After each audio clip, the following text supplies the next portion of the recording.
That's Nick. And that's Joseph. And today we're here to talk about Nickel Boys, the narrative feature debut of RaMell Ross, which premiered at the 2024 Telluride Film Festival before it became the opening night film of the New York Film Festival. Amazon MGM Studios is releasing it in New York on December 13th, 2024, before it expands to Los Angeles on December 20th, and presumably to other cities after that.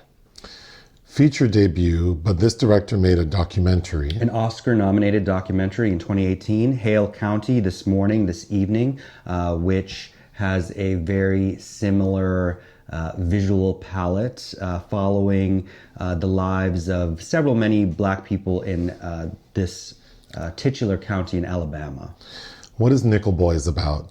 Based on the Pulitzer Prize-winning novel by Colson Whitehead, Nickel Boys chronicles the powerful friendship between two young African-American men navigating the harrowing trials of reform school together in Florida. What's your pull quote?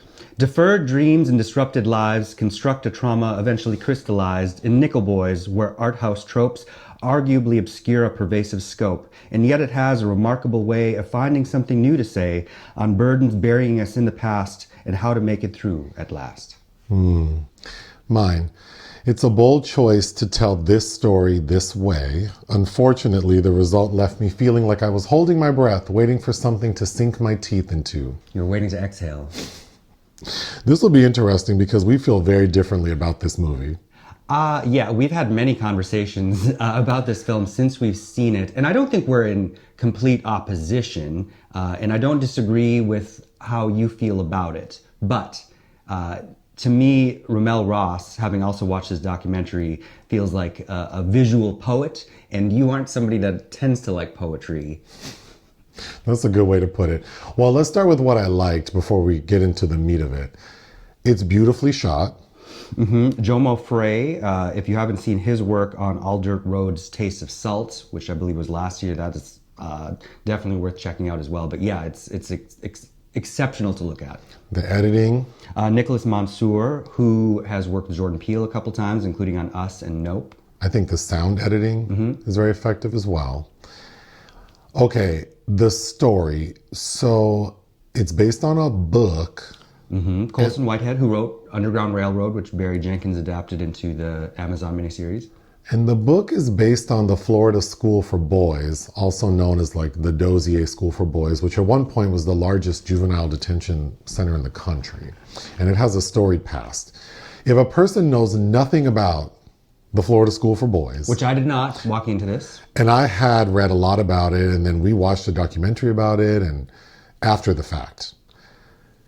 If you knew nothing about it, you would think this movie is about like a shitty summer at camp that one of the kids who went there learns 50 years later there were a bunch of dead bodies buried there. It just, like if you know nothing about it, it feels so random and crazy and peripheral to like the atrocities that occurred there.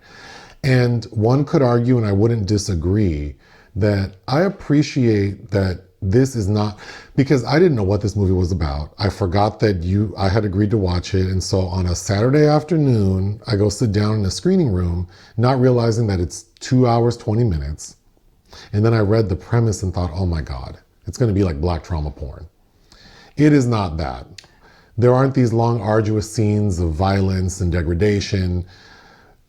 There are hints of the violence and torture that occurred, but it's so peripheral that my biggest issue is I feel like it minimizes something that's so much bigger and horrific.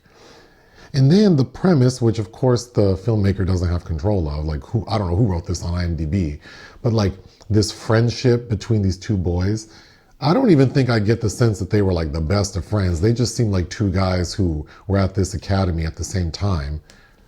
And another big problem I have is the passage of time in this movie. These boys act like they...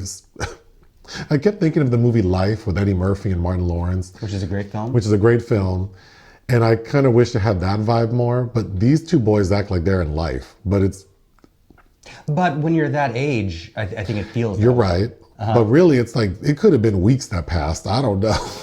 And I also appreciate that there is... I think there was a choice to minimize kind of the black trauma porn portion of it. But Like if we're talking about the visualizations and the visual cues, because if you remember how it opens, where it's the main character is Elwood, and we're made to realize that this is seen through his eyes as a child, and we're focusing like a child does on objects with almost like blinders on, because this is shot notably in a first person point of view narrative, which is very rarely done in film, and almost every time it has been done, it's been considered a failure or unsuccessful. And side note, like Robert Montgomery's film noir of Raymond Chandler's novel Lady in the Lake was a very early example of that wasn't loved at the time, but I think is really unique. There's a action film called Hardcore Henry, which I didn't love as much. Or think of the music video Smack My Bitch Up. Sure. and what that film does. But as a child, your world is so small. And it's contained to those things. And even as a teenager, too, where your brain hasn't developed enough. And I think that the trauma experienced by these people, not just the young black men that experience this, but that trauma keeps you in that worldview as well. Sure. Let's tell the basic story. It focuses on these two boys, Elwood and Turner. But really, there's a twist at the end, but so Turner's already at the academy, which is called the Nickel. Mm-hmm, the Nickel Academy. The Nickel Academy. That's why it's called Nickel Boys. Okay, so Turner's already there. Elwood gets taken there, and this is a school for boys that it's not explained to us the kind of kids who are there, except that maybe they would be like general reprobates, or they've done something wrong. Before you know what's going on, it feels like holes. With Sigourney Weaver, yes, and Shia LaBeouf. John Boyd, yeah. Mm-hmm. So Elwood is this young man who excels in school. He lives with his grandmother. Who plays Elwood? Elwood is played by Ethan Harise, who is in Ava DuVernay's When They See Us, the miniseries about the Central Park Five. He lives with his grandmother, played by Anjanou Ellis Taylor. Yes. Hattie. Oh, Hattie. And it's not explained where his mother is, but he lives with his grandmother, the two of them. And he does well in school, and one day one of his teachers says, hey, there's this new school opening up that's like a post-secondary type thing. It's a good opportunity for a kid like you. Classes are free. The classes will be free for you. So he's excited. And then based on how his grandmother treats him, I was shocked that we see him going to this school by hitchhiking. So he's hitchhiking to the school. He gets in the car with this man, this black man, who is very nice and says like, wow, it's so great that you get to do this thing. And you're like an inspiration. You're the future. And then the police turn on the sirens. And of course, the man driving says, you know what, just keep your head down. Don't say anything. But then we find out that the man driving the car stole that car. So of course, they're both taken away. And next thing we know, Elwood's taken to the Nickel Academy. Okay. So basically we see that he's there, and immediately we're told that there's a system. Mm-hmm. Like you start out at the bottom, and I think they call that like you're a grub or a zero. And then there are like maybe 5 steps. I think it's 4. Explorer was one of them. But the top is ace. Mm-hmm. And if you get to ace, you get to leave the academy. So your behavior determines how long you stay. So initially you think, okay, this is going to focus on this young man trying to get out of there. Mm-hmm. But then it's not really that. It's kind of like random things happening. We hear word or talk of like, oh, there's violence. There's only one moment when we see a couple students, we don't even see them get beat up. We see these 2 boys taken to a space to be punished. And then there's a loud noise. A fan. Well, we don't know it's a fan. We're extracting that from the documentary. No, we see it when he goes back in that room with Hamish Linklater. You see him turn on a fan? Yeah, there's a big apparatus running. It was very unclear to me what was happening, but you can presume that the boys are being abused. But you don't see it. You don't see the boys bloodied and bruised up. At one point, Elwood gets disciplined so much so that he ends up in the hospital for a period of time. But when we see him, the infirmary at the Nickel Academy, when we see him, he looks like he hasn't been touched. So it was confusing to me. It's really downplaying the violence. But what the film is doing is Elwood and Turner at this academy, this is in the 60s. Mm-hmm. The film is using the device, like you mentioned, of showing it from like the first person POV. Sometimes it looks like we're seeing it from their eyes. Yeah, so like the camera is. But sometimes we're seeing it like from behind, like in a violent nature. So we're getting 60s version, but then we're also getting flashes to modern day, like 2017. And it's David Diggs. a mature Elwood. And we see that as an adult in modern day, he owns a cleaning business. He's the CEO. And he's sitting at his computer and he's looking up the Nickel Academy. And he sees that there have been some like forensic surveys done and there were bodies found, like grave sites and bodies. And so that's kind of like a scandal that's happening. And that all builds up to him telling his wife that like they're asking people to come forward And to testify about the school. But the gag is, so we see these two young men living and, you know, at the Nickel Academy when Elwood started keeping track of all the bad things that were happening. The abuse we don't see, them being worked for free. The labor, yeah. Like the free labor, like they're picking oranges and they're like doing like handyman work for like the staff. Manual labor and no education. And there's no education happening. But, you know, the labor and it doesn't seem like it's that extreme. It just seems like they're being exploited. Okay. There's an inspection that occurs, like the state comes. And Elwood, for like a period of the film, keeps saying, like, I have rights. Like, I know who I am. My grandmother has a lawyer for me. Like, I'm not going to sit here forever and let them use me. I've been writing down everything they're doing and I'm going to expose them. That's how I'm going to get out. And we can explain later, but originally Elwood is told there are only 3 ways to get out of here. And he says, well, there's a 4th way. I'm going to expose everyone. So when the inspectors come, he has his little book with all his notes and he tries to give it to the inspectors. It doesn't go as he planned, which we can get into. And the next thing we know, he's been thrown into a hot box. We're told a form of punishment is they get put in like the attic of like a roof that's been freshly tarred and they just sweat out till they almost die. So Turner rescues Elwood and then he says, we need to escape. Tonight's the night. Because they're planning to dump your body in the woods the next night. So they steal some bikes and ride all night. And the next morning they're on the main road and of course get picked up. But they make a break for it, start running through the fields. And we see that Elwood gets shot and presumably killed. So of course you're like, wait a minute, for the entire film we've been seeing flash forwards to Elwood as a mature man, but we only see the back of his head. And the actor playing Elwood as a young man has a very deep skin tone. Yes. But the mature Elwood has like my skin tone. David Diggs, yeah. So I was like, this doesn't add up. And then you realize that Turner, the twist, Played by Brandon Wilson as a teenager. he assumed Elwood's identity. So after he escaped the academy, because I'm assuming they didn't capture him and bring him back, he successfully escaped. He was able to assume Elwood's identity because the grandmother, Anjanue Ellis Taylor, gave him the birth certificate and social security card. And he has spent the rest of his life like that. So at the end, when his wife says, are you going to testify? She calls him by his real name, Turner. So presumably she knows his real identity. And I assume that her asking him that question is not so much like, of course you would, but like, if you do, What's going to happen to you now? because then your identity will be blown. And then that's the end of the film.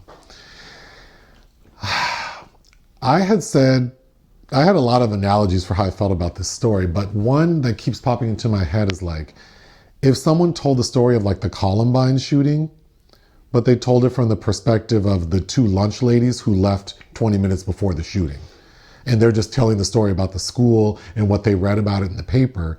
But it just feels so detached from what happened to the school the story's based on. Sure. And there are liberties that you're allowed because this is not meant to be like a historical piece. I don't know that we should put the responsibility on the film of completely educating us. And I think that the mark of a good film is that you do want more or want to learn more as well.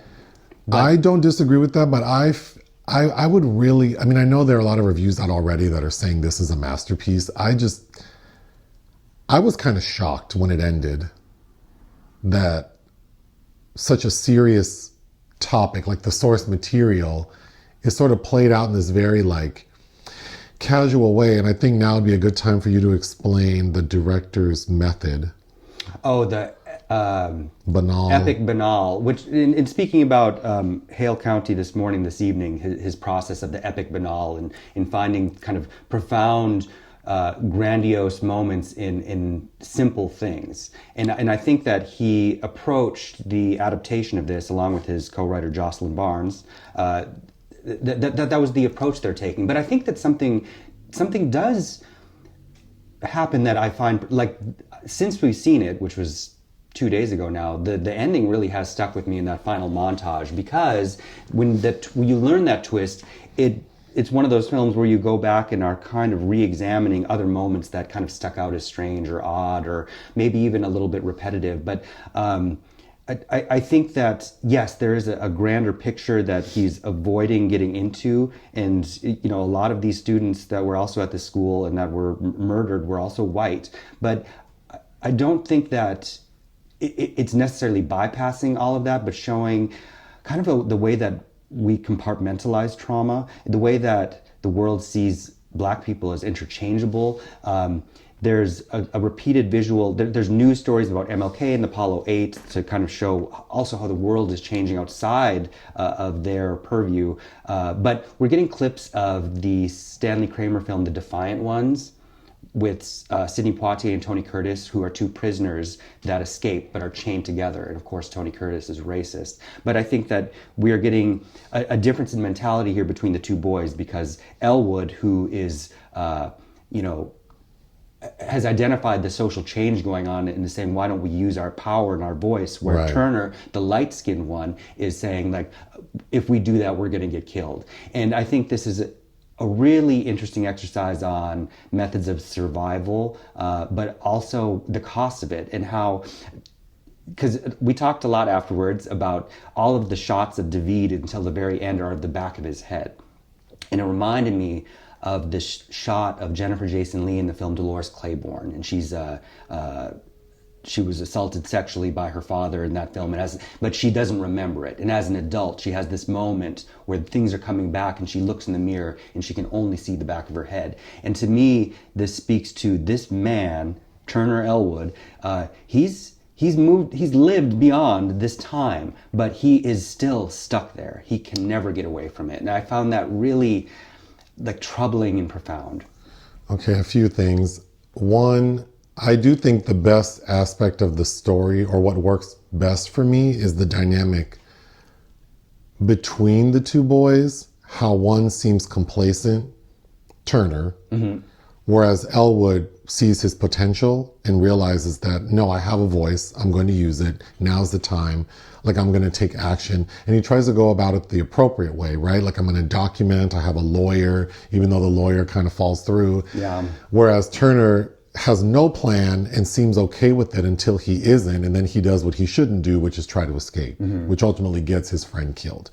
So that, I do think, makes a lot of sense. But going back to the banal, The epic banal.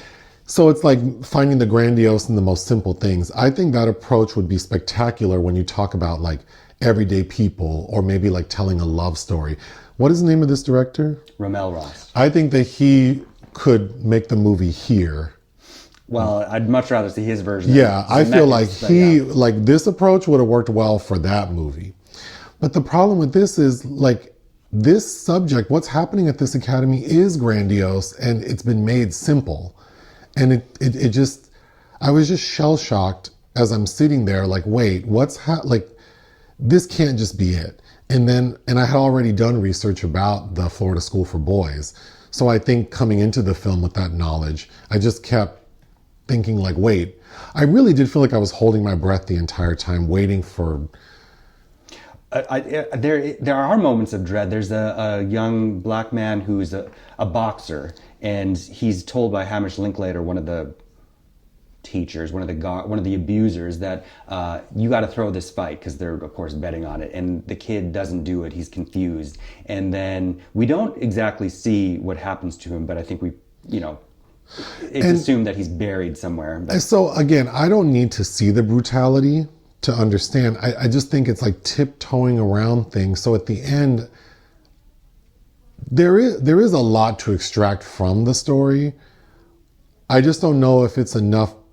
The other thing I'm operating off of is I watch a lot of movies, and I do think there's value in how I'm feeling as I'm experiencing it, and how I feel and I just felt frustrated. I felt anxious, and like this felt tedious. And yes, it did leave me hungry to understand more, but not because I was intrigued. I felt kind of robbed.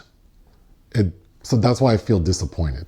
And it's okay to feel disappointed. But again, though, I have said this many times before, because a film professor said this to me, like, if you leave a film feeling kind of discombobulated like that or unhappy, like it did its job. Like, maybe we shouldn't be so complacent and happy about it. I don't think this is meant to be escapist. Well, I don't want to be happy like it was an enjoyable experience. I just mean, like, I think that what happened at this academy, even the fictitious academy, I just expected. But films that are usually, you know, I think we are really conditioned and accustomed to getting those end subtitle credits about something as serious as this that make us feel like, okay, progress has been made. But in many ways it hasn't. In a certain way. But I don't know, the twist of this obviously fictionalized characters that were in a very real scenario for some, like the whole, because Elwood Turner, it's basically a changeling scenario. And I don't know, like once that's revealed and how it is, I think that part is very well done. Do I agree that it's a little long and a little tedious? Yes. But looking back in retrospect after the twist, like as we become kind of confused about the first person POV because it switches between Elwood and Turner, I don't know. In retrospect, I find that all the more intriguing for when, if I ever do watch this again, what I'm attuned to. And we talked a lot about Aunjanue Ellis Taylor because I think she's a fantastic performer, and I have since I saw her in A Map of the World. But because you were saying that she's very earnest, but she also reminded me of a lot of people I've met. And there's something about that kind of kindness in films that she portrays that I find incredibly moving. And she has two moments in this that really did work for me, and they both involve a hug. I think the only moment where I felt something was the scene where she goes, so Aunjanue Ellis, the grandmother, Aunjanue Ellis Taylor, the grandmother, goes to visit her son because she hasn't heard from him and hasn't seen him. And when she gets to the academy, which is a long trip for her, she is told that he's sick and she can't see him. So of course she's upset, and she brought him a package. So as she's walking away kind of feeling like, you know, just defeated, she bumps into a black boy, Turner. So she feels safe to approach him and ask, do you know Elwood? And he says, yeah. And she's so happy. She asks if she can, well, she explains, like, can you believe they won't let me see him? And Turner's just playing like, oh, I don't know. She asks if she can give him a hug because she can't hug her own grandson. I thought that was a moving moment. Then there's another device that's used in this film where we get, like, a lot of the dialogue is doubled up. Like there are repetitive moments that almost feel like there's a glitch in time, which I agree that if you were to go back on a rewatch, knowing the twist, perhaps that plays into it. But the first time that happens, though, I had written a note down that's really interesting. It's at the lunchroom table where we meet Turner for the first time, and he kind of defends that some boys are making fun of Elwood sitting next to them, and he defends him. And then we immediately switch to that same dialogue, but from Turner's point of view. Yeah. And what's interesting, when you see Turner's face reacting to these dumb boys next to him that are being mean, you see the confidence and the poise. But when you don't, when it's just the camera viewing them, it was interesting how I felt fear and unease. Right. And I'd just seen the opposite play out. Yeah, there are a lot of really interesting components. But getting back to that moment with the hug, the grandmother asked Turner, can you take this package that's in like a yellow manila folder? Can you take this package to Elwood? Make sure he gets it. I'm going to count on you because I'm going to come back. I'm going to see you and I'm going to give you a hug. Turner takes that package and never gives it to Elwood. Never even tells him his grandmother came to visit. And then later on, when Elwood wants to give the inspectors the book of all of his notes, his documentation, There's a white staff member played by the White Lotus guy. Fred Hetchinger, who we just saw in Gladiator 2. And he's a problem too. Yeah. But it's very clear that on the day the state inspectors come, because the school is segregated. So the black students are in a separate place where they don't get the same uniforms. So they're kind of like, they're just wearing rags compared to the white kids. And then the food they're served is not the same quality as the white kids, not surprisingly. But when the inspectors come, they make a big deal, like get all the black boys the same outfits as the white kids. So now they get nice pants and shirts, and then they're all eating good food, and they get ice cream for the first time. So it seems like the White Lotus guy is trying to keep Elwood away from the inspectors. Mm-hmm. Like he's trying to keep the black kids away from the inspectors. But then Turner tells Elwood, I'll take your notebook to them. And slip it in one of their cars. And I was very confused by why he thought that could work. But I was so frustrated with Elwood because, first of all, at that point in the story, he has already shared with you that he never told you your grandmother showed up, never gave you the package. He has also shared with you that he thinks it's a really bad idea to rock the boat. Turner was very upset that Elwood was writing stuff down because Turner felt like that would look bad on him too. Mm-hmm. So I was so shocked because Elwood is a smart kid that he thought, oh yeah, Turner's going to definitely turn this book in. And the next thing we see Elwood in the hot box. So then I was thinking, oh, did Turner turn him in? Or hand it over, and that is the reason that Elwood got hemmed up, and then he felt guilt. But then really that guilt is compounded by decades. And I'm okay not knowing because I think that adds to some stories, like, that we can extrapolate and how we interpret it. It's exciting. It's something to think about. But I thought that moment was really interesting. But I just want to get through my notes since I don't want this to be so long. But the actor playing Elwood... Ethan Harise? I thought he's supposed to be 17. And I kept looking at him like he and I could be the same age. So I thought he was like 50. So it was weird because Turner looks like a 17-year-old. Yes, he does. And I think it was curious casting to then also have there be this twist where the mature Elwood, because also the young Elwood, beyond having a much deeper skin tone, his hairline is 50 years old too. So then when you see David's hair, I'm like, oh. I'm like, this cannot be the same. Like I was so confused. So I would love to know. But then that all comes together when the twists. Of course. You already mentioned that I think Ingenue is also a great actor. And while I do think there are a couple of scenes that really work for me, there were a couple that I think just felt too earnest. Like it was just trying really hard. Like the scene where she's cutting the cake and explaining to Elwood about her dad. I don't know. Maybe I'm just blinded because I do really like her. But the actor playing the White Lotus guy, Fred Hetchinger, I didn't think he had anything to do. His character serves a purpose, but just like Hamish Linklater didn't either, though. He's just an awful person.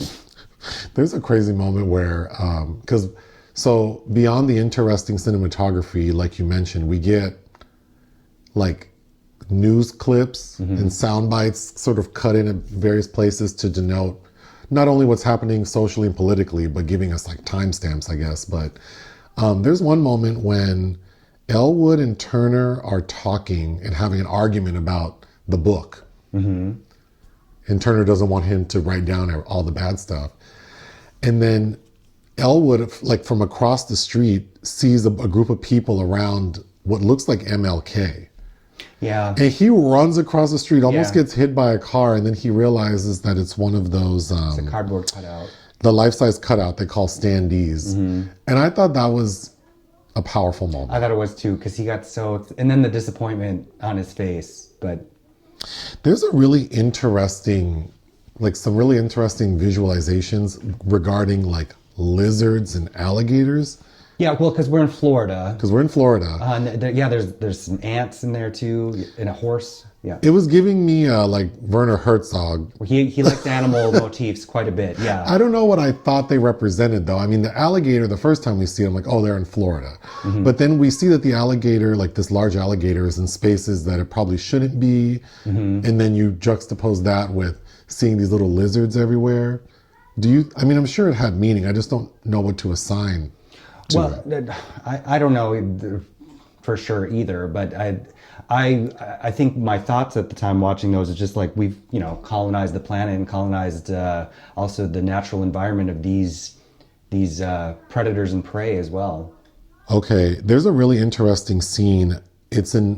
Because we're in the 60s when they're younger, and then we're in like the 2010s when we see mature Elwood, this business owner, looking at the internet, reading about the school he went to or the juvenile detention center he was sentenced to. But there's a moment at a bar in 1988, and we only know that because they mention, I left it in 1968, and it's 20 years later, where Elwood, who's being played by David, is sitting at a bar. We just see the back of his head, and this man walks in, and he's like, "Oh my God, like, it's you." And Elwood's playing it like, "I don't recognize you." Nickel Academy, they start talking, it gets really awkward. But then when you realize like, oh, because Elwood is not Elwood, and this man is recognizing him as Turner, and Elwood is saying to him like, "You don't remember when I left?" Like, it was so awkward. And I thought that scene in retrospect worked very well. But so I'm fine with the discomfort if at the end it all, so not all was lost.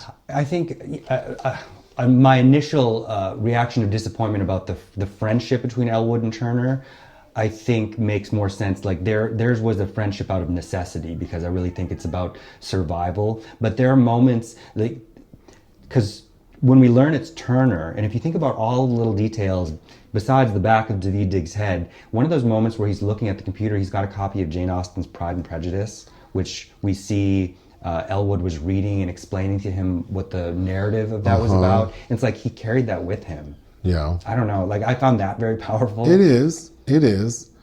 I know this is based on source material, but I kept thinking like, it would have been so...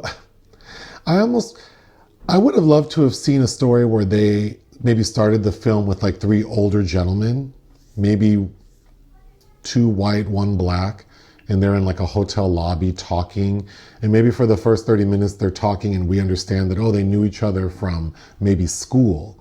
And then as the story goes on, we hear about the atrocities that happen and we see them in flashbacks, not unlike what we saw in this film. And then it ends with the reason they're all together in a hotel is because they're going to go testify to like, the state investigator or something. Because I don't know. If this movie sounds interesting, I highly recommend people watch it. And then I recommend they find other material about the Florida School for Boys, because the documentary we watched, I was deeply disturbed and bothered by the stories I heard. And it just is so odd that like a feature narrative about this, inspired by this school, did not elicit a fraction of that feeling. And I think that's why I'm disappointed. I think I was alarmed mostly that I'd never heard of this school. And I mean, it seems pretty significant what has happened in Florida. But so I don't know. I'm sure that a lot of other people might feel the same way. And this is also a conduit to that in a way as well. I agree. I think I will alter my score a little bit. What would you give Nickel Boys? 3.5. I'm going to give it 2.5 out of 5. I still don't think it worked for me, but I highly recommend, if this subject matter seems interesting, that people check it out. I agree. Anything else? No. Join us on Patreon and listen to our podcast. Bye.